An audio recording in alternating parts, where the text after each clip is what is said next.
Olá, eu sou Rejane Costa, estamos começando o programa O Campo em Notícia.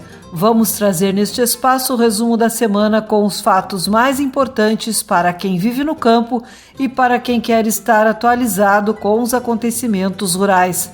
O programa é uma produção da AgroEffective em parceria com a Radiosul.net.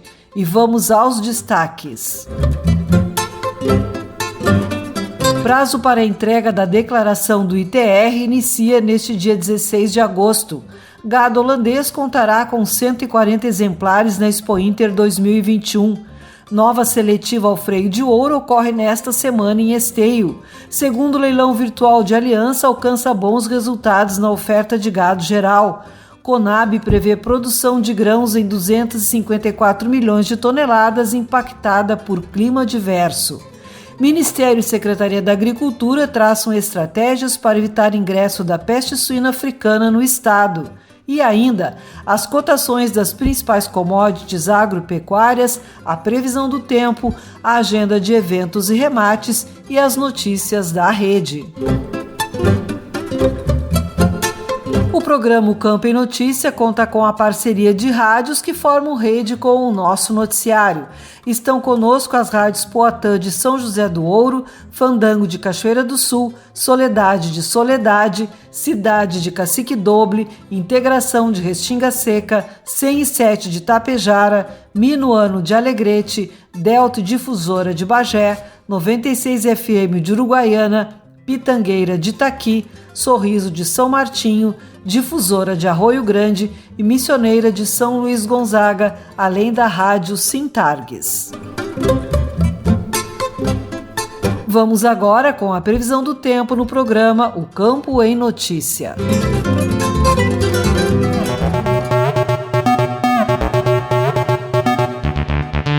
Na próxima semana, as temperaturas serão amenas e haverá pouca chuva no Rio Grande do Sul. Neste sábado e no domingo, o ingresso de ar úmido favorecerá o aumento da nebulosidade e a possibilidade de pancadas isoladas de chuva na metade norte. Na segunda e terça-feira, o ingresso de ar quente e úmido provocará a elevação da temperatura, com valores próximos de 25 graus na maioria das regiões.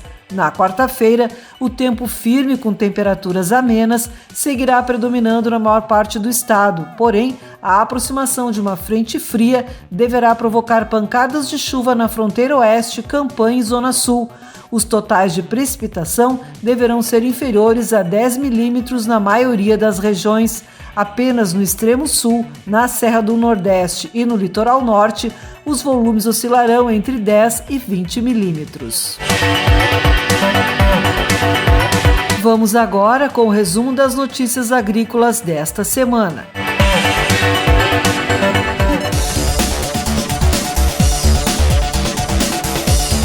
A semana se caracterizou pelo predomínio de tempo seco e a partir de 4 de agosto houve elevação das temperaturas. Segundo o informativo conjuntural elaborado pela Emater, foram registradas geadas de baixa intensidade em algumas regiões, principalmente nas áreas mais baixas. Em geral, a umidade dos solos está abaixo do ideal para o bom desenvolvimento do trigo e dificulta a realização de tratos culturais. A cultura se encontra em 94% em germinação e desenvolvimento vegetativo e 6% em floração. No milho, algumas regiões já iniciam a semeadura, ainda que de forma pouco expressiva. Na região de Juí, com a baixa umidade do solo e as temperaturas muito abaixo do ideal, os produtores estão esperando melhores condições para darem prosseguimento ao plantio. Na de Santa Rosa, agricultores já semearam 8% da área, principalmente em locais costeiros a rios, onde os eventuais efeitos de geadas tardias são menos prejudiciais. As condições climáticas registradas durante o ano safra 2020-2021 impactaram as lavouras e a nova estimativa da Companhia Nacional de Abastecimento, a Conab, para a produção brasileira de grãos no período é de 254 milhões de toneladas, volume menor que a safra anterior em 1,2%. Apesar de ter havido aumento de área plantada em mais de 4%, a redução se deve principalmente à queda das produtividades estimadas nas culturas de segunda safra, justificada pelos danos causados pela seca prolongada nas principais regiões produtoras, bem como as baixas temperaturas com eventos geadas ocorridas nos estados da região centro-sul do país. Entre as culturas mais afetadas, destaca-se o milho. Apenas para a segunda safra do cereal, a queda na produtividade estimada é de 25,7%. O valor bruto da produção agropecuária deste ano está estimado em R$1,109 bilhões, 9,8% superior ao do ano passado, com base nos cálculos atualizados em julho. As lavouras representam R$757 bilhões, 12,8% acima do valor de 2020, e a pecuária, R$352 bilhões, 4% maior em relação ao ano passado. Segundo o coordenador de avaliação de políticas e informação do Ministério da Agricultura, Pecuária e Abastecimento, José Garcia Gasques, apesar dos problemas climáticos deste ano, como a falta de chuvas e geadas, o VBP é um recorde histórico num período de 32 anos. O milho teve sua perda de produção compensada pelos preços do produto, que aumentaram 26,1% em valor real. Entre os produtos com maior crescimento do VBP também está o arroz, com alta real de 4,7%. Prazo para entrega da declaração do ITR inicia neste dia 16 de agosto. Especialista alerta para cobranças dos municípios em relação aos valores da terra nua. Nestor Tipa Júnior. O prazo para entrega da declaração do Imposto sobre a Propriedade Territorial Rural, o ITR, começa nesta segunda-feira, 16 de agosto, e termina em 30 de setembro. Desse modo, cabe chamar atenção para algumas questões que devem ser observadas pelos proprietários rurais. A primeira delas, os valores da terra nua atribuídos pelas prefeituras municipais para fins de cobrança do ITR. A Constituição Federal prevê a possibilidade de que o ITR seja fiscalizado e cobrado pelos municípios, os quais, nestes casos, ficam com a totalidade da arrecadação do imposto. Por esta razão, diversos municípios se habilitaram para a cobrança e fiscalização do ITR e, ao assumir esta atribuição, vem gradativamente, ano a ano, aumentando os valores referenciais da terra nua. Conforme o advogado Frederico Bus, da HBS Advogados, em resumo, deve o município, em cumprimento à legislação vigente, aferir o valor médio de mercado e, a partir deste referencial, será obtido o valor da terra nua e, posteriormente, o valor da terra nua tributável no ITR, individualmente para cada propriedade rural, logicamente mediante a exclusão dos valores de mercado relativo à construção, instalações e benfeitorias, culturas permanentes e temporárias, pastagens cultivadas e melhoradas e florestas plantadas, ou seja, todos os investimentos realizados no imóvel ao longo dos anos. Bus explica que o valor da terra nua é dissociado dos demais valores que compõem o imóvel. Todos os investimentos realizados no imóvel, eles devem ser abatidos para chegar ao valor da terra nua. Então, o município, em cumprimento à legislação federal, deveria, pelo menos, aferir o valor médio de mercado e, a partir deste referencial, que deve ser obtido o valor da terra nua, individualmente para cada propriedade rural, mediante a exclusão dos valores de mercado relativos a construções, benfeitorias, culturas permanentes temporárias, pastagens, florestas plantadas, ou seja, todos os investimentos realizados no imóvel. Em conclusão, o advogado recomenda aos produtores rurais, no que refere ao valor da terra nua, providenciar a declaração do ITR com amparo em laudo técnico elaborado por profissional habilitado em observância às normas vigentes, considerando que cada imóvel rural tem as suas peculiaridades e, consequentemente, o respectivo valor da terra nua e da terra nua tributável. Além disso, cabe efetuar a apresentação do ato declaratório ambiental ao IBAMA.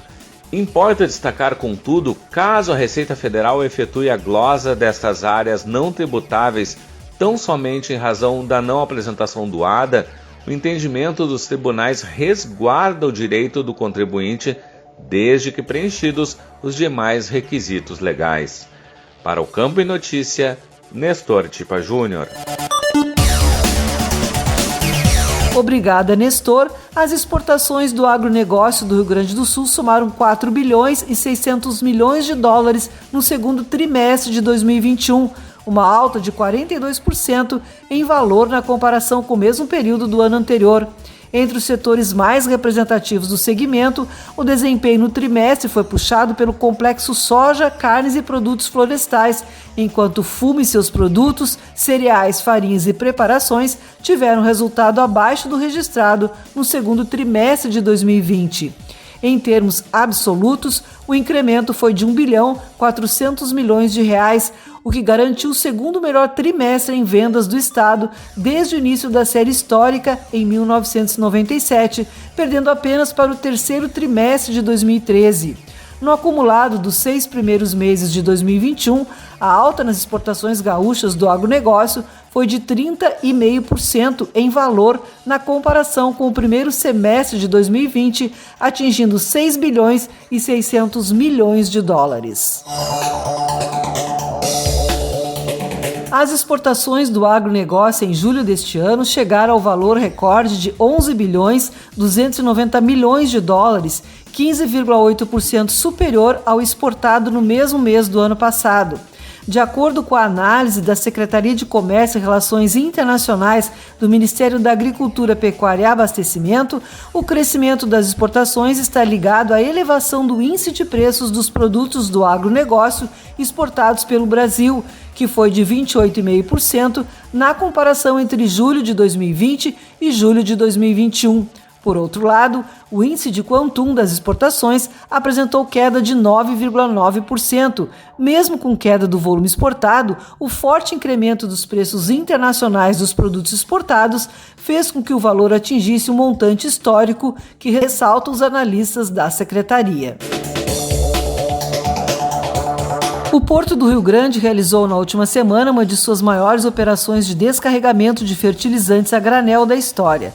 O navio Medan Express, de bandeira chinesa, veio carregado com cerca de 41.750 toneladas de superfosfato triplo e superfosfato simples, que são derivados de minérios naturais de fosfato, no qual os produtos são utilizados para enriquecer o solo com fósforo, um nutriente essencial para as plantas. A rota do navio foi iniciada na China no dia 27 de maio, com a primeira parada acontecendo no porto de Imbituba no dia 27 de julho, cidade de onde saiu para Rio Grande em 2 de agosto. A chegada ao cais público rio-grandino aconteceu 2 dias depois, quando foram iniciadas as operações de descarga. De acordo com a empresa Vanzin, operadora portuária responsável, o Medan Express foi o navio com maior quantidade de carga de fertilizantes a granel a ser descarregada no porto. E chegou o momento de sabermos as cotações dos produtos agrícolas.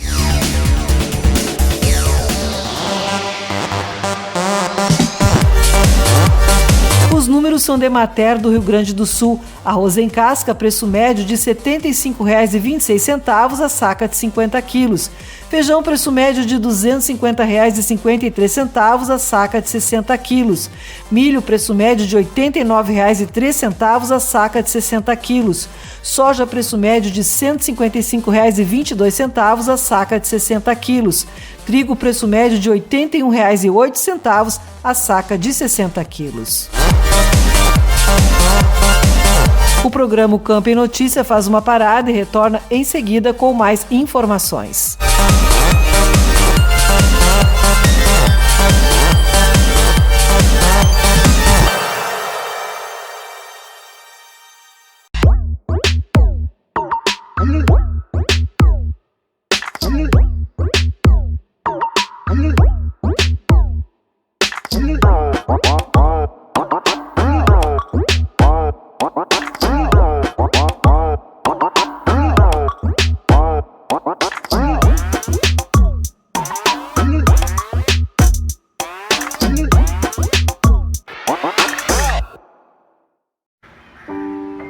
Plante.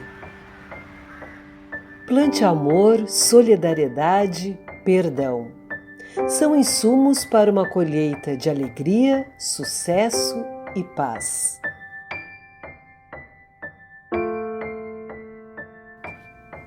Escreva. Escreva a história da sua vida. Só você pode definir seu destino e os caminhos de sua jornada. Compartilhe. A melhor notícia acontece agora. A melhor notícia acontece aqui.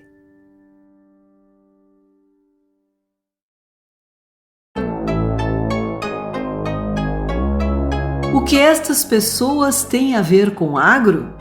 Na nossa opinião, tudo. Bem-estar animal, agricultura orgânica, sustentabilidade. São palavras que fazem parte do vocabulário das novas gerações. Gerações globalizadas, gerações conectadas, gerações que precisam entender nosso papel no mundo. O agro cresceu, evoluiu, agregou tecnologias, agregou valor. O conhecimento e a tradição nos trouxeram até aqui. Chegou a hora de ampliar a comunicação. Acreditamos na comunicação, de todas as formas, para todos os públicos.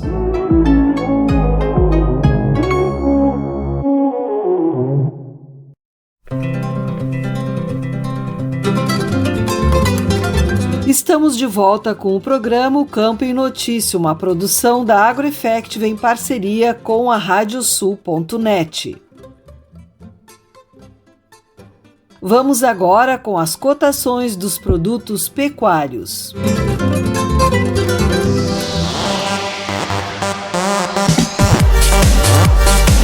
Os números são da Emater do Rio Grande do Sul. Boi para abate, preço médio de R$ 10,87 o quilo vivo. Cordeiro para abate, preço médio de R$ 9,61 o quilo vivo. Suíno tipo carne, preço médio de R$ 6,08 o quilo vivo.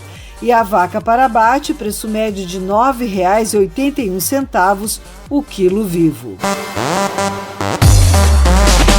Continuamos agora com as notícias que foram destaque na pecuária.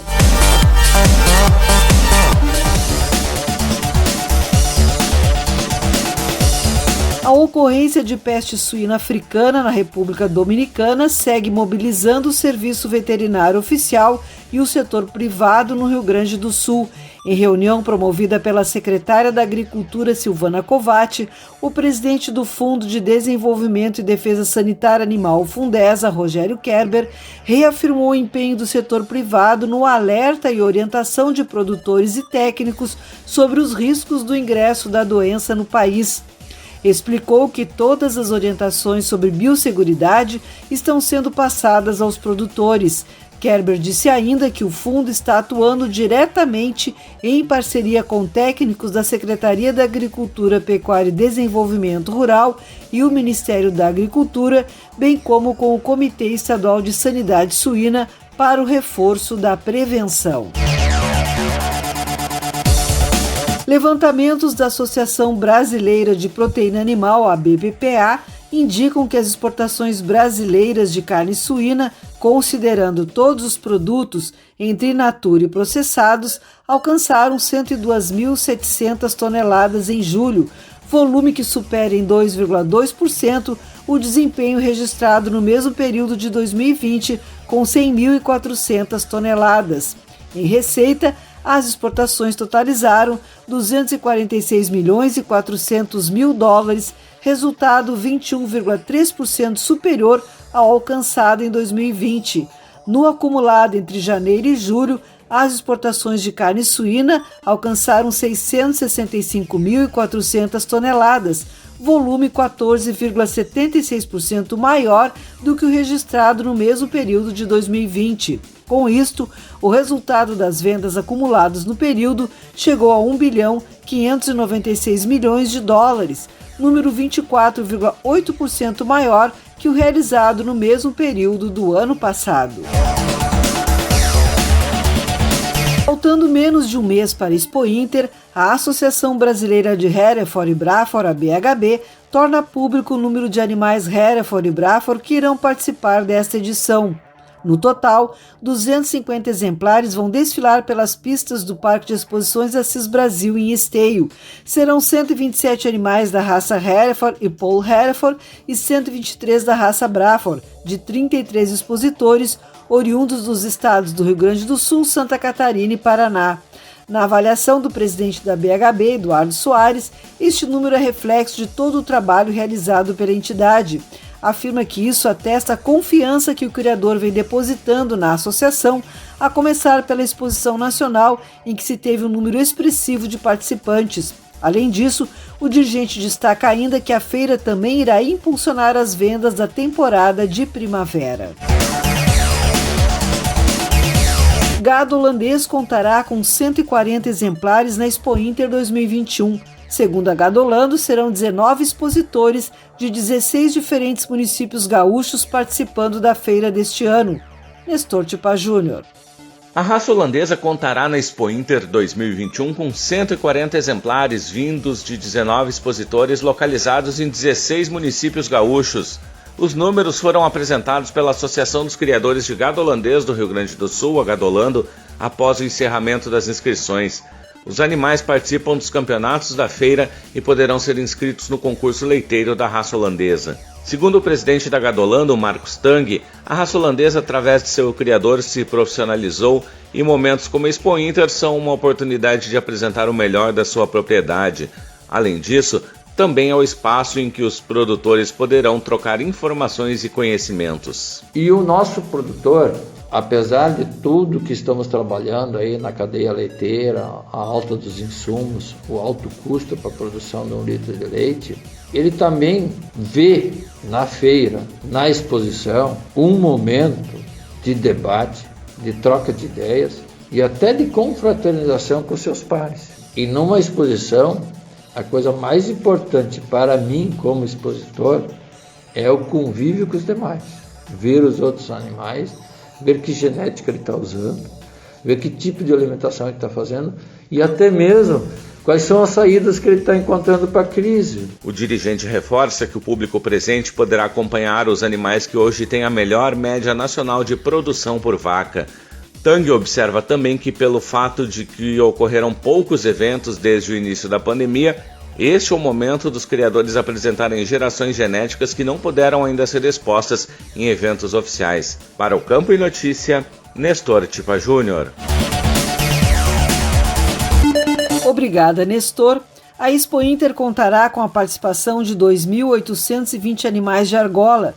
O número de inscritos é maior que o do ano passado, mas não alcança os números da feira de 2019, a última antes da pandemia.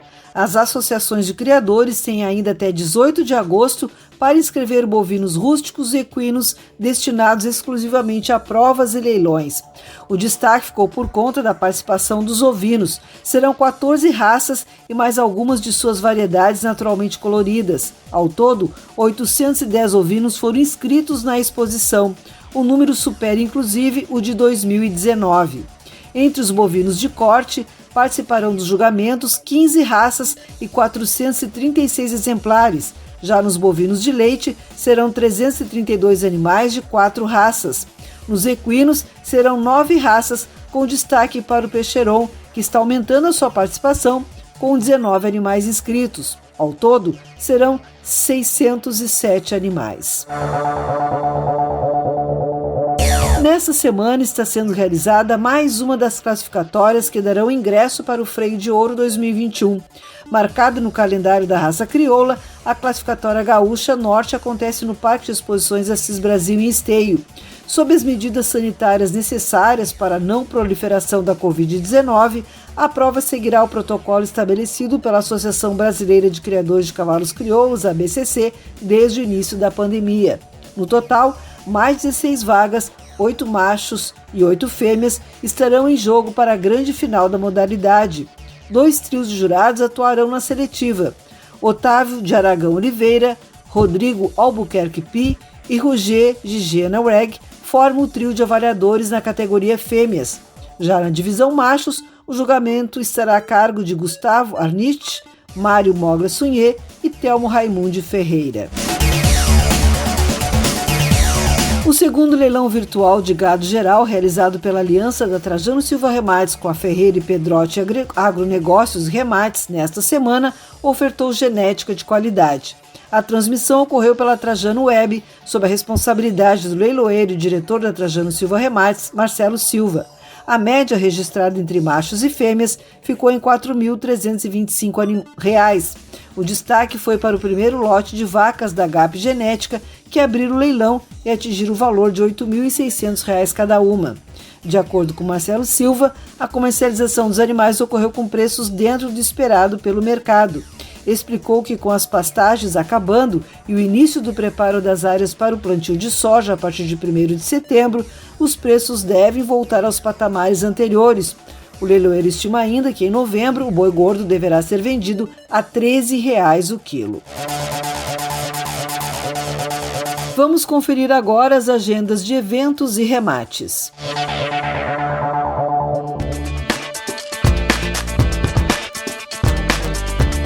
Os remates chegam com Leôncio Severo. É contigo, Leôncio. Neste dia 17 de agosto acontece o leilão virtual Santa Alice, em oferta 27 lotes de exemplares de cavalos crioulos. O início é às 8h30 da noite pelo canal do programa Cavalos Crioulos. Remata Parceria Leilões, informações em parcerialeilões.com.br. Dia 19 de agosto é a vez do quarto Mega Shopping Solução Premium com oferta especial de sêmen para todo o Brasil. É às 8h30 da noite pelo canal do Criador no Martela Parceria Leilões com a Programa Leilões. Informações também em parcerialeilões.com.br. Obrigada, Leôncio. E as informações dos eventos são com Andréia Odriozola. Tudo bem, Andréia? Olá, Rejane. Nesta terça-feira, dia 17 de agosto, o Instituto Desenvolve Pecuária promove mais um evento online. O painel virtual terá como tema Carcaça Quente versus Carcaça Fria, com o objetivo de esclarecer estas duas alternativas de comercialização adotadas atualmente pela indústria. O palestrante convidado é o médico veterinário Rafael Moraes Renner, da WR Assessoria e RMR Consultoria. O evento vai começar às 6h30 e poderá ser acompanhado pelo canal do YouTube do Instituto Desenvolve Pecuária, no endereço youtube.com/desenvolvepecuária. O panorama e perspectivas para o mercado do arroz e as exportações na prática estarão entre os temas debatidos nessa live promovida pela cooperativa Roseira Palmares. Participam o diretor executivo do Sindarroz, Thiago Barata, o diretor da corretora Expoente, Guilherme Gadré da Silva, o diretor comercial do IRGA, João Batista Gomes, o presidente da Federarroz, Alexandre Velho, e o presidente da cooperativa Roseira Palmares, José Matias Bins Martins. É nesta terça-feira, às 6h30 da tarde, pelo canal do YouTube da cooperativa. Para o programa Campo em Notícia, Andréia Odriozola. O programa Campo em Notícia vai para mais um intervalo e retorna em seguida.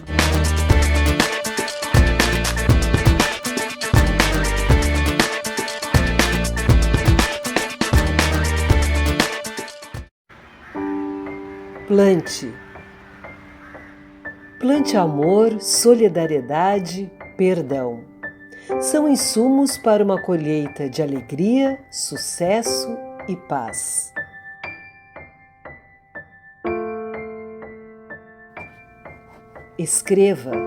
Escreva a história da sua vida.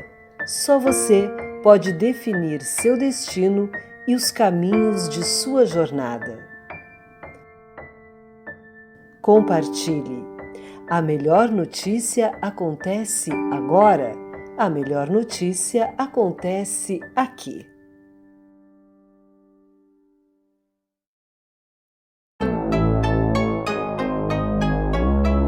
O que estas pessoas têm a ver com agro? Na nossa opinião, tudo. Bem-estar animal, agricultura orgânica, sustentabilidade. São palavras que fazem parte do vocabulário das novas gerações. Gerações globalizadas, gerações conectadas, gerações que precisam entender nosso papel no mundo. O agro cresceu, evoluiu, agregou tecnologias, agregou valor. O conhecimento e a tradição nos trouxeram até aqui. Chegou a hora de ampliar a comunicação. Acreditamos na comunicação, de todas as formas, para todos os públicos.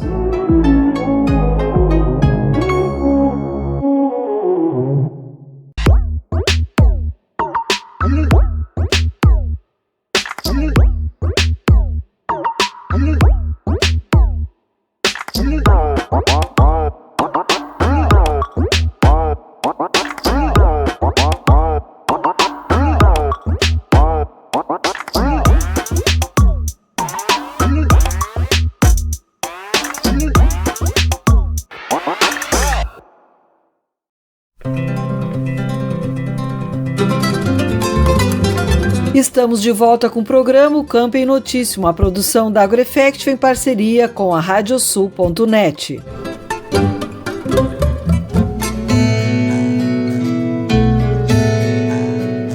Os cuidados na colheita e no pós-colheita das frutas cítricas estão neste episódio do Agropauta Técnica Agrícola. O extensionista da Emater responsável pela fruticultura na Regional de Lajeado, Marcos Schaefer, fala sobre dicas de manejo. A entrevista é de Nestor Tipa Júnior.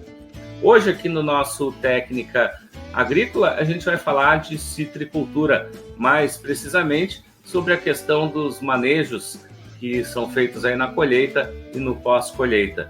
Conosco aqui hoje está o extensionista da Emater e também o responsável da área de fruticultura da Regional Emater de Lajeado, o Marcos Schaefer. Marcos, muito obrigado aqui pela participação conosco.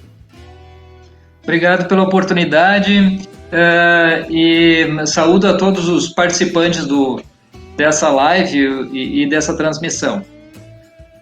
Marcos, em primeiro lugar, a gente tem aí como é que a gente pode falar um pouquinho de como é que foi essa safra da citricultura no Rio Grande do Sul? Este ano, a safra de citros, ela está num estágio já de meia colheita, né? E, por enquanto, na nossa região aqui não temos perdas significativas, né? Mas na região do Alto Uruguai, né, na região de Frederico Westphalen, tem perdas em função da estiagem que se prolongou do ano passado e também esse ano. Na nossa região aqui, embora tenha chovido menos do que o normal, a previsão da safra ainda está dentro da normalidade, né? Então, os solos ainda estão conseguindo manter a umidade suficiente para que as frutas tenham qualidade, né? E, aliás, a qualidade, em função da baixa precipitação, estão melhores do que em outros anos, quando chove bastante, né? Então, tem características externas muito bonitas, muito coloridas, e um sabor com qualidade interna muito boa também. Bom, a gente está agora então também, né, Marcos, nesse período agora da colheita, né? Nós temos uma colheita que, se não me engano, se estende até ali setembro, outubro, alguma coisa assim, né? E como é que está sendo assim esse trato? O que estão sendo essas dicas nesse momento para o produtor que está fazendo essa colheita? Nós precisamos sempre levar em consideração, né, o trabalho de colheita, mas começar antes disso, né? Começar na pré-colheita, se organizar para que a colheita seja feita de uma forma que não cause ainda prejuízos nesse período, porque as perdas nesse momento são reflexo de todo o trabalho realizado durante o ano, durante o cultivo das espécies, né? Então, na atividade de pré-colheita é muito importante respeitar o intervalo de segurança com relação a agrotóxicos, né? Então, quem aplica os agrotóxicos na fase final, é necessário esperar esse intervalo para fazer a colheita. Segundo é a limpeza e desinfecção da caixaria, dos equipamentos, dos utensílios que vão ser utilizados para fazer a colheita propriamente dita. Providenciar os equipamentos de segurança, de proteção individual também, né, os EPIs, os trabalhadores que vão fazer esse procedimento, né, evitar as escadas, né, que muitas vezes são motivo de acidentes, e se for necessário a utilização de escadas, fazer escadas com base larga, né, ou adquirir escadas com uma base bem larga, para que dê mais segurança ao trabalhador que vai fazer o procedimento. Mas sempre que possível, preferir podar bem as árvores para que as frutas ficam na altura das mãos para fazer essa colheita, né? Então, evita muito a questão dos acidentes no trabalho. E aí, verificar as características mínimas de cada espécie e cultivar para fazer a colheita, né? Por exemplo, que tenha um mínimo de suco necessário, né? Para laranjas e tangerinas, né? Em torno de 35% a 45% de suco são necessários, né? Para fazer uma colheita e a comercialização dela.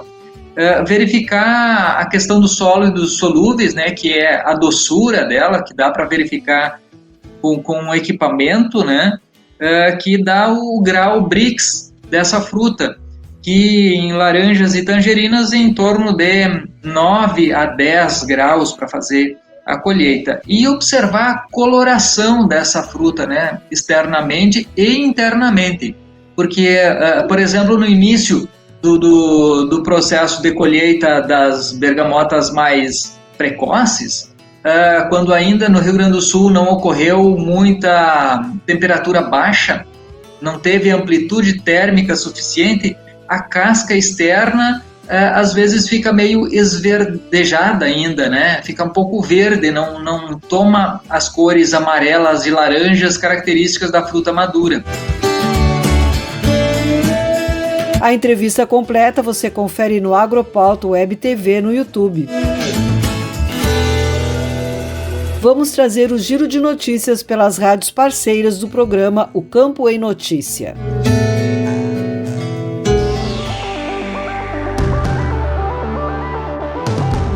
João Vicente Galo, das rádios Delta e Difusora de Bagé. Recentemente criada nova entidade, Instituto Desenvolve Pecuária. Presidente Luiz Felipe Barros destaca objetivos. Esse período de pandemia foi muito bom para nós, foi um gatilho para a gente poder criar o Instituto. Somos 239 produtores rurais, pecuaristas, formados num grupo de WhatsApp institucionalizados através da pessoa jurídica do Instituto Desenvolve Pecuária, uma entidade sem fins lucrativos. Nenhum de nós recebe para estar à frente do Instituto. E quando formamos eles, tínhamos um grande desafio, que era conseguir juntar essas pessoas, e o meio virtual nos possibilitou isso. Dentro do grupo temos professores, temos técnicos, e com isso a gente consegue pegar as informações empíricas, tratá-las e conciliá-las com a questão técnica e científica. Isso começou a impactar em resultados, e isso nos levou a institucionalizar, a criar a figura jurídica do Instituto. Porque as pessoas começaram a sentir no bolso, efetivamente, a parte mais sensível do corpo, que valia a pena estar junto ali, trocando essas informações. Mas no momento que a gente institucionaliza algo, a gente tem que procurar algo a mais. E o nosso vértice sempre foi procurar trazer a tecnologia para o campo, trazer a inovação para o campo. Nós entendemos que a agricultura ela evoluiu muito, mas o campo precisa ainda evoluir mais. Então, dentro dessas alicerces que formam o Instituto, a gente busca sempre olhar o viés tecnológico. De Bagé, especial para o Campo em Notícia das rádios Difusora e Delta FM, falou João Vicente Galo. Cláudia Rax, da Rádio Soledade. Negócios que inspiram o amanhã, mais que nunca, o slogan da Expo Direto Cotrijal ecoa como sinal de esperança em tempos de superação da pandemia. A feira, última das grandes exposições agropecuárias a ser realizada em 2020, abre o calendário em 2021 de 1º a 5 de março. Sinônimo do agronegócio brasileiro, forte e pujante, ela deve contribuir para o crescimento de 3% no PIB do setor. Presidente da Cotrijal, Ney César Mânica, fala a respeito da expectativa para a realização da feira. Já vamos iniciar com a Expo Inter agora, híbrida, com menos público com certeza, mas até março nós agora gradativamente estão liberando os eventos. Temos certeza que podemos fazer uma grande Expo Direto presencial, também híbrida, com autoridades, com eventos, então todo mundo está ansioso. Eu acho que é importante para o agronegócio, para as comunidades, voltar à normalidade das nossas feiras. E a Expo Direto está programada, estamos programando todos os eventos e com certeza vamos realizar ela em março com muito sucesso. A gente trabalha nos bastidores mais discretamente, mas no parque já estamos fazendo melhoria e agora a partir de outubro a gente já começa a contatar com as empresas, já acertando a participação, programando os eventos e fazendo melhor, porque o tempo passa rápido, quando você vê já estamos em março. Então realmente estamos nos preparando para juntos fazermos uma grande Expo Direto. Da Rádio Soledade, em especial para o Campo e Notícia, Cláudia Hatz. Agradecemos aos colegas das rádios parceiras pelas informações. O programa O Campo e Notícia vai para mais um intervalo e retorna em seguida.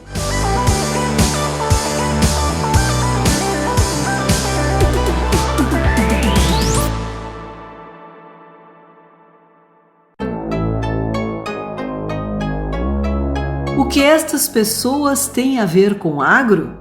Na nossa opinião, tudo. Bem-estar animal, agricultura orgânica, sustentabilidade. São palavras que fazem parte do vocabulário das novas gerações. Gerações globalizadas, gerações conectadas, gerações que precisam entender nosso papel no mundo. O agro cresceu, evoluiu, agregou tecnologias, agregou valor. O conhecimento e a tradição nos trouxeram até aqui. Chegou a hora de ampliar a comunicação. Acreditamos na comunicação, de todas as formas, para todos os públicos.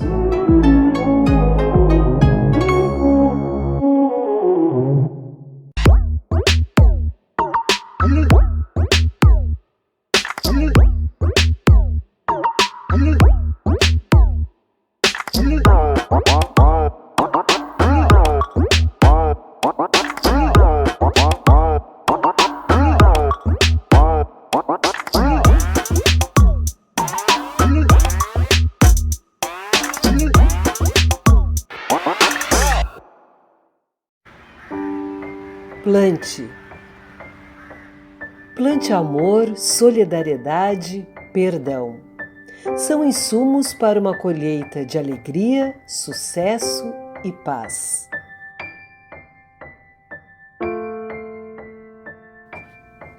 Escreva. Escreva a história da sua vida. Só você pode definir seu destino e os caminhos de sua jornada. Compartilhe. A melhor notícia acontece agora. A melhor notícia acontece aqui.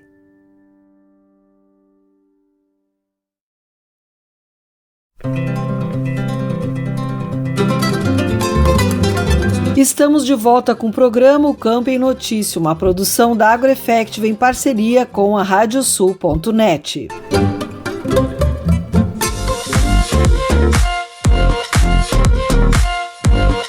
A atividade da meliponicultura e a produção em mercado para as abelhas sem ferrão foi o tema desta edição do Agropauta Entrevista.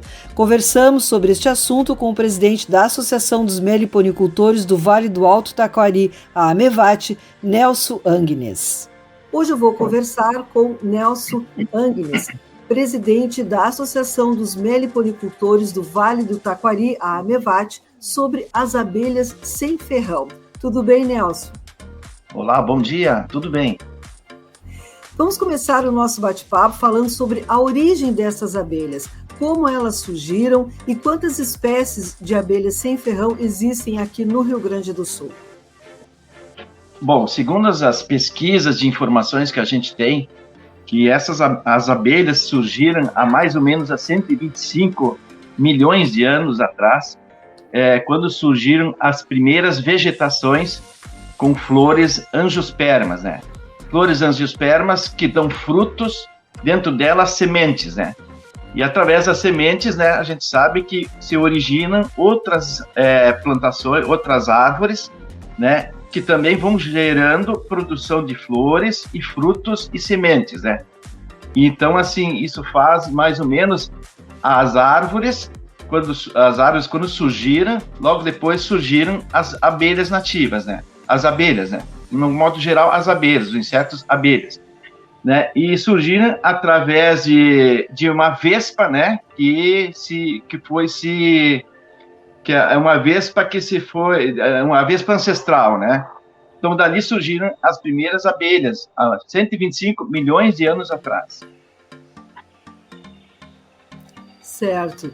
E dá para a gente fazer, Nelson, uma comparação em termos de manejo e produtividade das abelhas sem ferrão e as com ferrão, né? Porque eu acho que às vezes as pessoas não conhecem muito essa produção da abelha sem ferrão, né? Sim. Para complementar a primeira pergunta, você me perguntou quantas espécies existem no Rio Grande do Sul.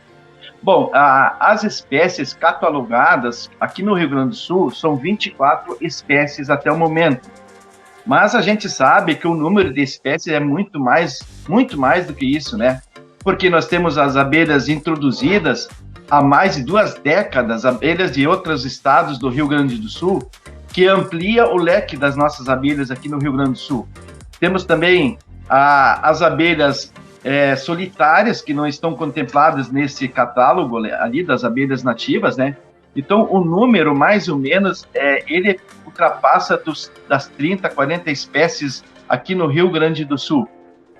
Sobre a composição, sobre a comparação, os termos de manejos e produtividade. Bom, quanto ao manejo, se a gente vai manejar as abelhas de ferrão, é um manejo que precisa ser de pessoas que tenham habilidade no manejo, né? Porque essas abelhas de ferrão são agressivas, né?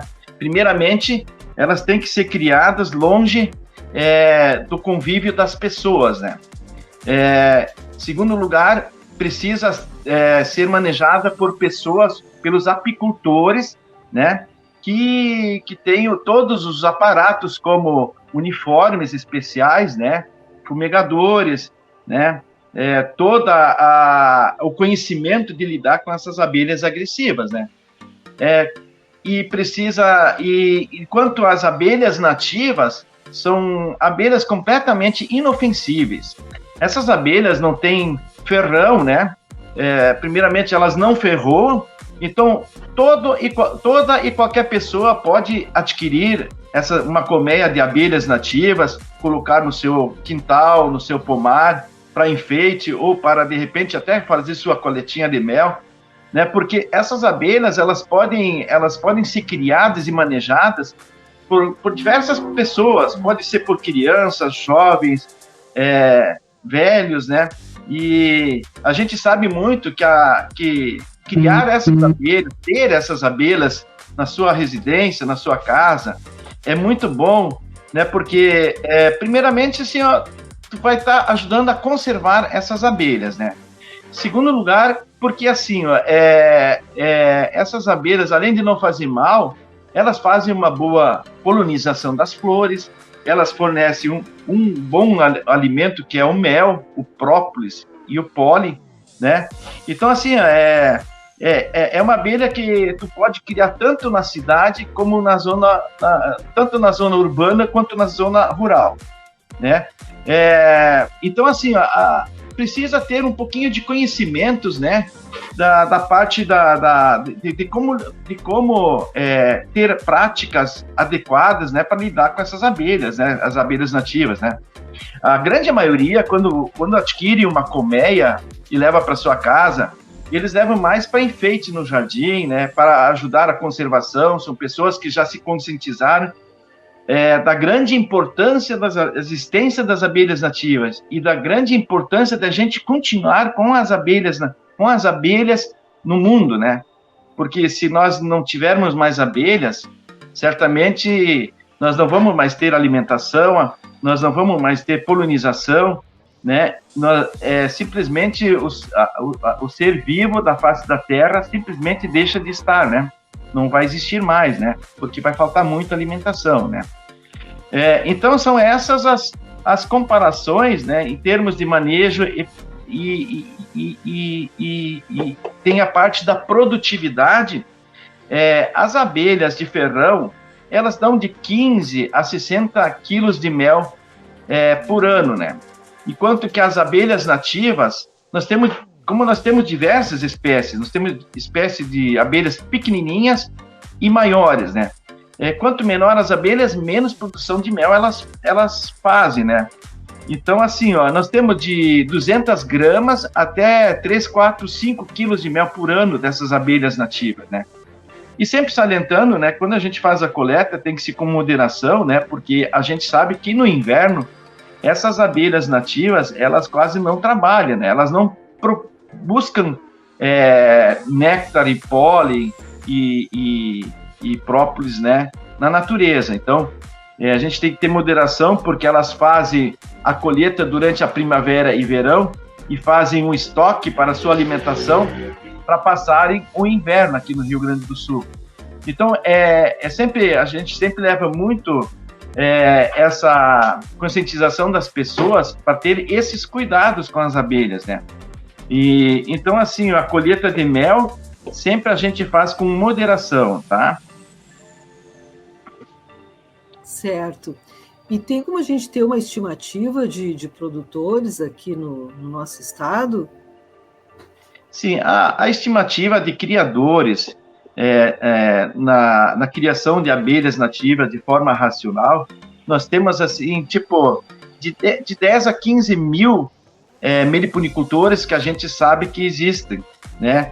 Mas a gente sabe que pode chegar até na casa dos 20 mil meliponicultores, criadores de abelhas nativas. Enquanto que as abelhas de ferrão, nós temos aproximadamente de 45 a 60 mil apicultores. Apicultores são aqueles que criam abelhas com ferrão, né? Então, está tendo um grande aumento de criadores, de pessoas que estão se importando e criando abelhas nativas, né? Isso é muito bom, porque a gente sabe que aumenta cada vez mais o número de abelhas existentes aqui no Rio Grande do Sul. A entrevista completa você confere no Agropauta Web TV, o canal da AgroEffective no YouTube.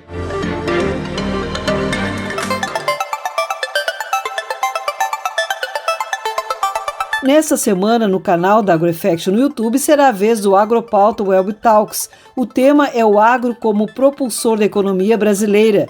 Participa o economista da FECOAGRO, Tarcísio Mineto, o economista-chefe do Sistema Farsul, Antônio da Luz, e o pesquisador do Departamento de Economia e Estatística da Secretaria de Planejamento do Estado, Rodrigo Feix. É na segunda-feira, a partir das 19h. Já na terça-feira, no mesmo horário, o Agropauta Técnica Pecuária vai falar sobre as ações de prevenção à peste suína africana com o presidente do Conselho Técnico Operacional da Suinocultura do Fundesa, Luiz Gustavo Nascimento. Quarta-feira, dia de Agropauta Itinerários Rurais. Na quinta-feira tem Agropauta Sustentável e na sexta-feira o Agropauta Live Series será sobre gastronomia. Confira ainda no próximo sábado o Agropauta Lendas Rurais. Deixo aqui o convite para que sigam as nossas redes sociais. No YouTube o endereço é youtube.com/agroeffective. Se inscreva no canal, ative as notificações clicando no sininho e deixe seu like nos vídeos. No Spotify, procure por AgroEffective e siga o podcast. E no Instagram, também procure por AgroEffective. Nos sigam também no LinkedIn, Twitter e Facebook e fiquem por dentro da nossa programação e notícias. Aqui, o Agro tá on. O programa de hoje fica por aqui. A produção do Campo e Notícia da AgroEffect em parceria com a Radiosul.net. Desejamos a todos um ótimo final de semana e vamos continuar nos cuidando para evitar a transmissão da Covid-19. É muito importante a adoção de medidas de higiene, uso de máscara e distanciamento social. Quem já pode, vacine-se e quem puder, fique ainda em casa.